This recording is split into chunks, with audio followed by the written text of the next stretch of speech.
The forgotten empire that conquered Egypt. When we think of the great pyramids and the golden pharaohs of the Nile, our minds almost instinctively go to Egypt.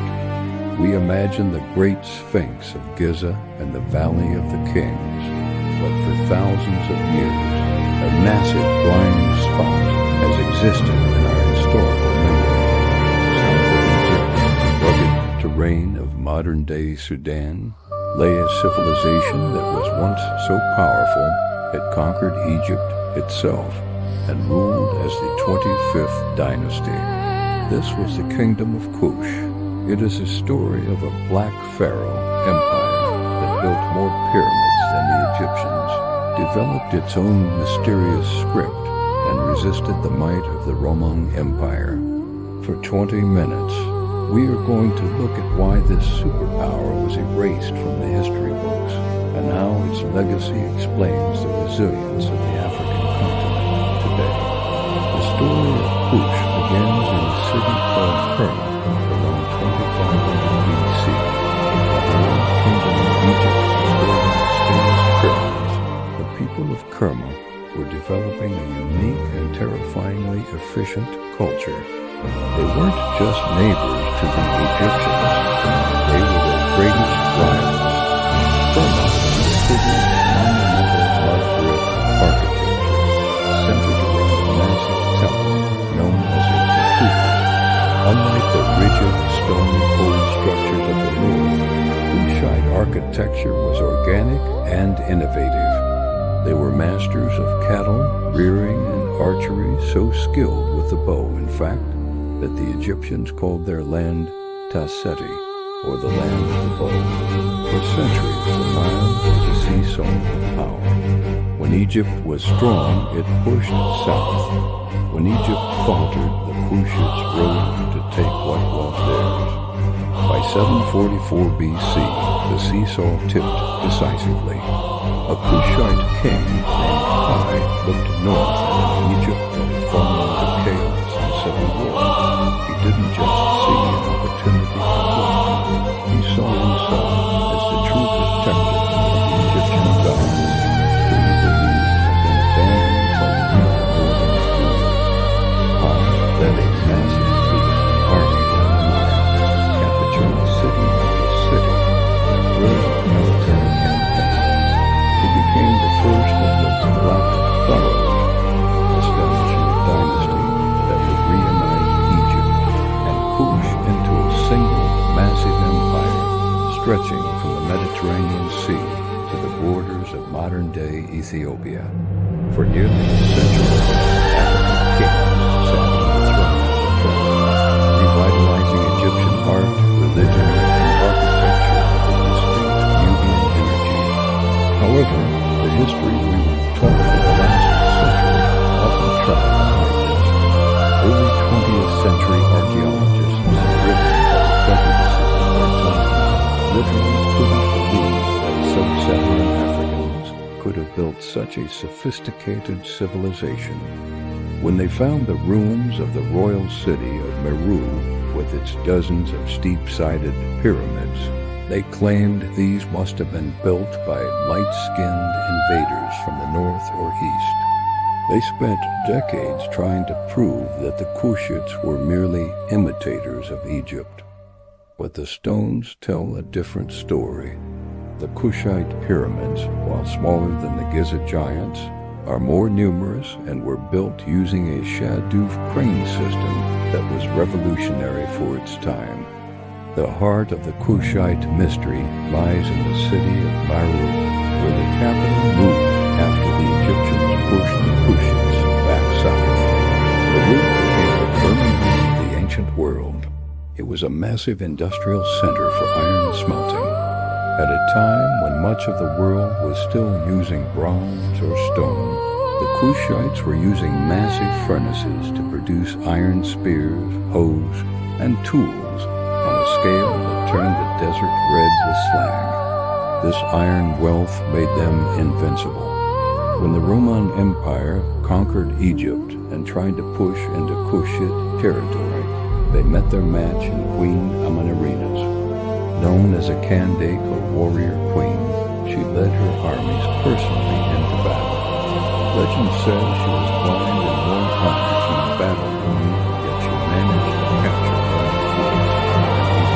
Think of bronze head of Emperor Augustus as a trophy, burying it under the steps of her temple so she could walk over her enemy every day.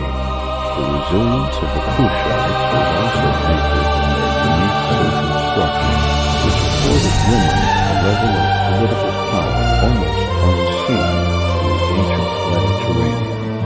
The Kandakes were not just figureheads or consorts. They were autonomous monarchs who led domestic policy and commanded the military. This tradition of female leadership suggests a society that prioritized merit and lineage through a matrilineal lens, creating a stable political foundation that allowed the empire to endure for over 1,000 years. While other empires crumbled under the weight of succession crises, Kush remained a steady beacon of African sovereignty, its queens standing as a fierce check against the expansionist dreams of both the colonists and the seasons. Furthermore, the Kushites were masters of hydraulic engineering in an environment that was far harsher than the lush Nile Delta of the north. In the dry savannas surrounding Meroë, they built the Black Pharaohs, enormous, sophisticated water reservoirs designed to capture seasonal rainfall. These massive earthen basins allowed them to support large urban populations and vast herds of cattle far from the riverbanks, effectively taming the desert. This ability to manipulate their environment was not a byproduct of Egyptian influence, but an ongoing necessity. Truly, Kushite science was as much about survival in the arid parts of Africa as it was about monumental displays of might. Religion in Kush was another area of profound cultural synthesis and original thought. While they revered the Egyptian god Amun, they also championed their own indigenous deities, such as the lion-headed god Apedmak. Temples dedicated to Apedmak featured carvings of lions devouring their enemies, symbolizing the raw, martial strength of the Kushite state. This religious duality allowed the Kushites to maintain a cultural bridge to the Mediterranean world while firmly rooting their identity in the African interior. They weren't just participating in the Egyptian religious system. They were expanding it, adding layers of warrior god symbolism that reflected their own triumphs on the battlefield. The economic reach of Kush extended far beyond iron and gold. They were the primary gatekeepers of exotic African goods for the rest of the world. Ebony, ivory, incense, and rare animal skins flowed through Kushite trade hubs before reaching the markets of Greece, Rome, and Persia. This control over luxury commodities gave them immense diplomatic leverage, making the Kingdom of Kush a vital node in the first truly global economy. They were the sophisticated middlemen of antiquity, managing complex supply chains that stretched from the heart of the Congo to the ports of the Red Sea, ensuring that the wealth of the African interior was a primary driver of ancient global commerce. Perhaps the most tragic aspect of the Kushite legacy is the deliberate beheading of their history of early explorers. In the 1830s, an Italian treasure hunter named Giuseppe Ferlini smashed the tops off dozens of the Nubian pyramids in a relentless search for gold. These destructions each monument was symbolic of the wider Western approach to African history. Thus resources but had no respect for its rulers. This physical desecration mirrored the intellectual erasure that followed. As the world as scholars spent a century debating who could have built these structures rather than studying what the structures told us about the people who did. So why did such a powerhouse disappear?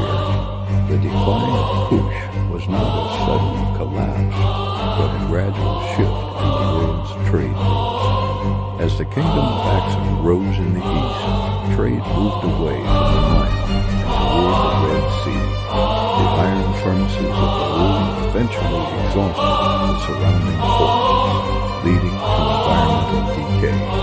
But the most significant reason Kush disappeared is because its language died with it. The Kushites developed the Meroë script, one of the earliest writing systems in Africa. Unlike Egyptian hieroglyphs written sand on Meroë, we still have no idea what the words actually mean. It is one of the last great undeciphered languages of the ancient world. Thousands of inscriptions exist on temple walls and stelae containing the prayers, laws, and history of a 1,000-year empire, yet they remain silent. Today, the story of Kush is being replayed. It serves as a powerful rebuttal to the idea that African history is or that the continent is isolated from the great movements of antiquity. The Kushites were engineers, iron masters, and conquerors who held their own against the greatest empires of Europe and the Middle East. They proved that the Nile was not just an Egyptian river, but an African artery that pumped life into multiple civilizations. As we look at the pyramids of Sudan today, we aren't looking at a copy of the past. We are looking at the original blueprint of African power, a reminder that the roots of the continent go deeper than the world was ever willing to admit.